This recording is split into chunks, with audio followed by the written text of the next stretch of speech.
নমস্কার। আচ্ছা, ভারতীয় জাতীয় কংগ্রেস এই নামটা যখনই আমরা শুনি আমাদের মাথায় কোন সালটা আসে? ঠিক ধরেছেন, 1885।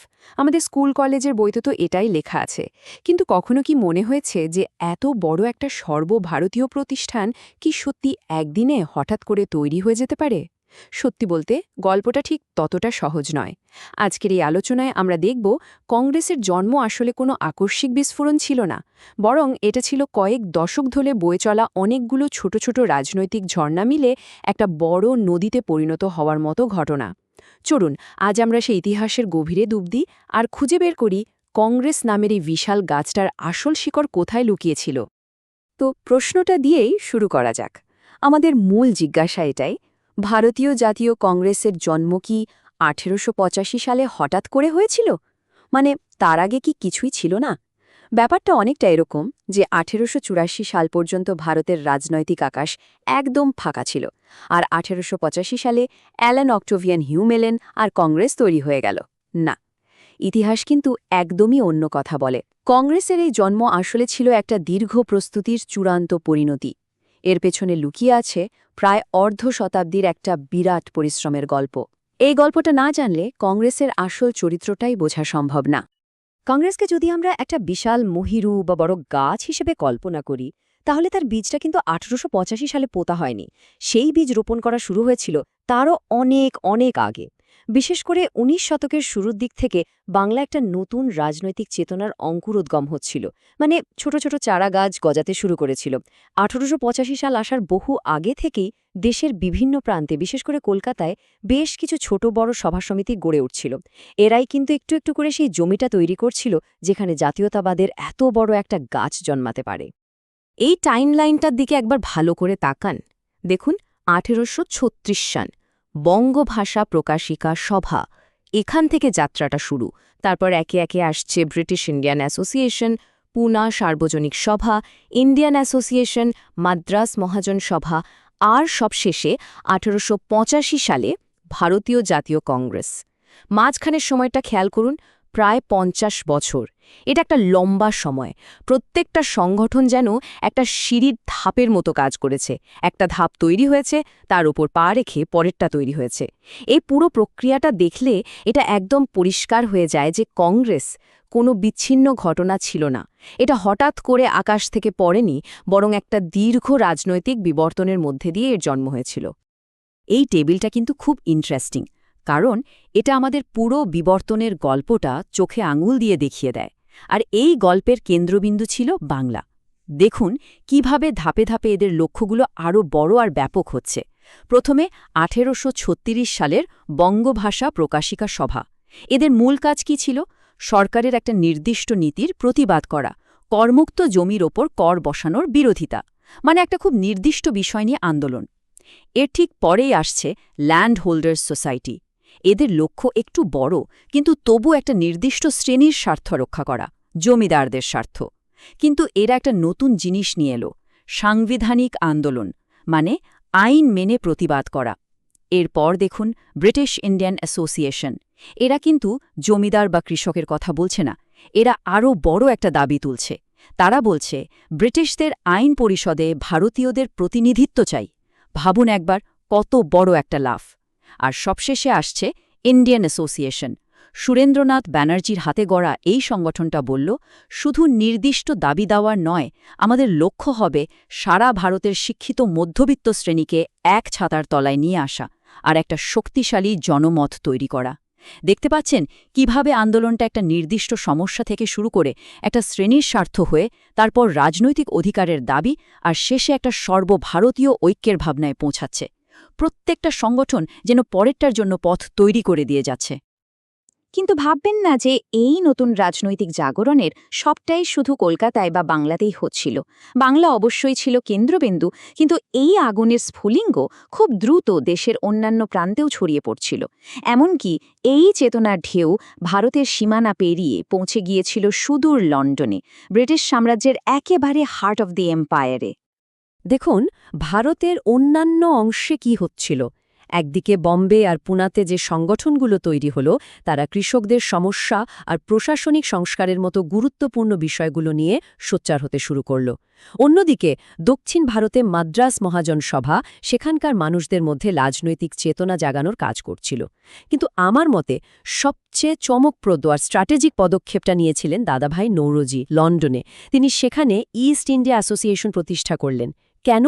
কারণ তিনি বুঝেছিলেন শুধু ভারতে আন্দোলন করলে হবে না, ব্রিটিশদের নিজের দেশেই তাদের সাধারণ মানুষ আর রাজনীতিবিদদের বোঝাতে হবে যে ভারতে আসলে কি ঘটছে, শাসন ব্যবস্থাটা কতটা শোষণমূলক। অর্থাৎ দেশের ভেতরে বিভিন্ন প্রান্তে আন্দোলন আর দেশের বাইরে জনমত গঠন, এই দুটো মিলিয়েই কিন্তু কংগ্রেসের জন্য একটা নিখুঁত মঞ্চ তৈরি হচ্ছিল। তো আমরা দেখলাম যে কংগ্রেসের আগে অনেকগুলো সংগঠন ছিল, কিন্তু প্রশ্নটা হলো এরা ঠিক কি এমন কাজ করেছিল যা কংগ্রেসের মতো একটা সর্বভারতীয় প্রতিষ্ঠানের জন্মকে সম্ভব করে তুলল? মানে জমিটা তারা ঠিক কিভাবে প্রস্তুত করছিল? চলুন এবার আমরা তাদের আসল অবদানগুলো, তাদের কাজের পদ্ধতিগুলো নিয়ে একটু বিস্তারিতভাবে আলোচনা করি। এদের অবদানকে আমরা মূলত 4টে ভাগে ভাগ করতে পারি। প্রথমত, রাজনৈতিক চেতনার বিস্তার। এই সমিতিগুলো ব্রিটিশদের বিভিন্ন শোষণের নীতি, যেমন ধরুন ভার্নাকুলার প্রেস অ্যাক্ট বা আর্মস অ্যাক্ট, এইসবের বিরুদ্ধে সাধারণ মানুষকে, বিশেষ করে শিক্ষিত সমাজকে সচেতন করত। তারা বোঝাত যে এই আইনগুলো কতটা অন্যায়। দ্বিতীয়ত, সাংবিধানিক আন্দোলনের শিক্ষা। তারা ভারতীয়দের হিংসা বা বিদ্রোহের পথে না গিয়ে আইনি কাঠামোর মধ্যে থেকে কিভাবে নিজেদের দাবি আদায় করতে হয় সেই কৌশলটা শিখিয়েছিল। আবেদনপত্র লেখা, স্মারকলিপি জমা দেওয়া, শান্তিপূর্ণ সভা করা, এগুলোই ছিল তাদের প্রতিবাদের ভাষা। তৃতীয়ত, সর্বভারতীয় প্রেক্ষাপট তৈরি। এরা বিভিন্ন সময়ে সারা ভারতের প্রতিনিধিদের নিয়ে সম্মেলন আয়োজন করত। এর ফলে ভিন্ন ভিন্ন প্রদেশের নেতারা একে অপরকে চিনতে পারতেন, একসঙ্গে কাজ করার অভিজ্ঞতা অর্জন করতেন। আর চতুর্থ এবং সবচেয়ে গুরুত্বপূর্ণ অবদান হল ভবিষ্যতের নেতা তৈরি করা। দাদাভাই নওরোজি, সুরেন্দ্রনাথ ব্যানার্জি, ফিরোজ শাহ মেহতা, বদরুদ্দিন তায়েবজি, কংগ্রেসের প্রথম সারির সমস্ত নেতাই কিন্তু এই প্রাক কংগ্রেস সংগঠনগুলোতে কাজ করে তাদের রাজনৈতিক জীবনের হাতে খড়ি নিয়েছিলেন। এই সমিতিগুলোই ছিল তাদের ট্রেনিং গ্রাউন্ড। সাংবিধানিক আন্দোলন, এই শব্দ দুটো কিন্তু আমাদের খুব ভালো করে বুঝতে হবে। এর মানেটা কি? এর মানে হলো আমরা বিদ্রোহ করব না, অস্ত্র হাতে তুলে নেব না। আমরা ব্রিটিশদের তৈরি করা আইনি ব্যবস্থার মধ্যেই থাকব এবং সেই ব্যবস্থাকে ব্যবহার করে আমাদের দাবি আদায়ের জন্য চাপ সৃষ্টি করব। কিভাবে? আবেদন বা পিটিশনের মাধ্যমে, মেমোর্যান্ডাম বা স্মারকলিপির মাধ্যমে, আর শান্তিপূর্ণ মিটিং বা সভার মাধ্যমে। এটা কিন্তু সে সময় একটা অত্যন্ত বুদ্ধিদীপ্ত এবং বাস্তবসম্মত কৌশল ছিল। কারণ 1857 সালের মহাবিদ্রোহের পর এটা পরিষ্কার হয়ে গিয়েছিল যে অস্ত্রের লড়াইয়ে ব্রিটিশদের হারানো প্রায় অসম্ভব। তাই এই নতুন পথটা বেছে নেওয়া হয়েছিল। এই সমিতিগুলো এই পথেই হেঁটেছিল। আর মজার বিষয় হলো কংগ্রেসও তার জন্মের পর প্রথম প্রায় 20 বছর, যাকে নরমপন্থী যুগ বলা হয়, এই একই নীতিতে কিন্তু অক্ষরে অক্ষরে বিশ্বাস রেখেছিল। আর এই সাংবিধানিক আন্দোলনের পথেই একটা যুগান্তকারী মুহূর্ত এসেছিল 1883 সালে। কলকাতায় সুরেন্দ্রনাথ ব্যানার্জির নেতৃত্বে ইন্ডিয়ান ন্যাশনাল কনফারেন্স আয়োজন করা হলো। এটা কেন এত গুরুত্বপূর্ণ? কারণ এটাই ছিল প্রথম সফল প্রচেষ্টা যেখানে মাদ্রাজ, বম্বে, লাহোর, সারা ভারতবর্ষ থেকে প্রতিনিধিরা এসে যোগ দিয়েছিলেন। ভাবুন একবার, সেই যুগে যোগাযোগ ব্যবস্থা কতটা কঠিন ছিল, তার মধ্যেও এই সম্মেলনটা সফলভাবে আয়োজন করা সম্ভব হয়েছিল। এই ঘটনাটা প্রথমবার প্রমাণ করে দিল যে ধর্ম, বর্ণ, ভাষার নির্বিশেষে ভারতীয়রা একটা রাজনৈতিক মঞ্চে একত্রিত হতে পারে। এই কারণেই অনেক ঐতিহাসিক এই সম্মেলনকে ভারতীয় জাতীয় কংগ্রেসের ড্রেস রিহার্সাল বা চূড়ান্ত মহড়া বলে থাকেন। এই সম্মেলনের সাফল্যই কিন্তু 2 বছর পর কংগ্রেস প্রতিষ্ঠার জন্য প্রয়োজনীয় আত্মবিশ্বাস আর পথ দুটোই দেখিয়ে দিয়েছিল।